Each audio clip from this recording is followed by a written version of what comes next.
Hello, so this is my week 2 discussion video number 1. And then this week we were talking about myths, modern myths, different things like that.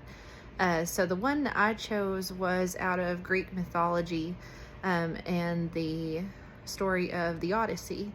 It is a Greek narrative about Odysseus, who is a soldier that had fought in the Trojan War and has to make the journey back home to his palace and his kingdom, and to get back with his wife that is waiting on him.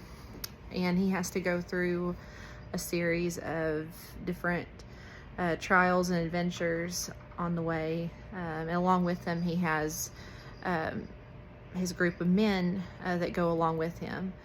And I think how that story is translated in modern times, if you've ever seen the movie Oh Brother, Where Art Thou, it follows the same storyline as the Odyssey.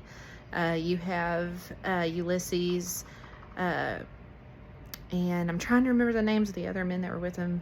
I think it's Claude and Pete. But they go along with him as he's trying to get back home with the promise of a buried treasure that'll bring them fortune after they escape from a chain gang. So they kind of go through a series of adventures as well, and meet a couple of different people along the way. And that story kind of ties into Southern culture at the time of the 1920s, 1930s. And then I know in the Odyssey, one of the villains that they encounter is a Cyclops.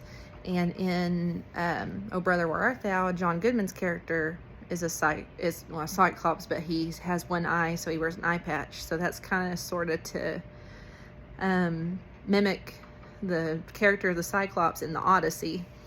So you can see a lot of different parallels. They're, trying to get back home to gain treasure. Odysseus is trying to get back to get his kingdom and his possessions and everything that he left behind at war. And then you have Ulysses returning home to gain everything back that he lost in his incarceration. So I think that both those stories kind of tie together, and it's more of a modern telling as far as that narrative of Greek mythology. So that is my discussion 1 video for this week, or discussion 2 video for this week.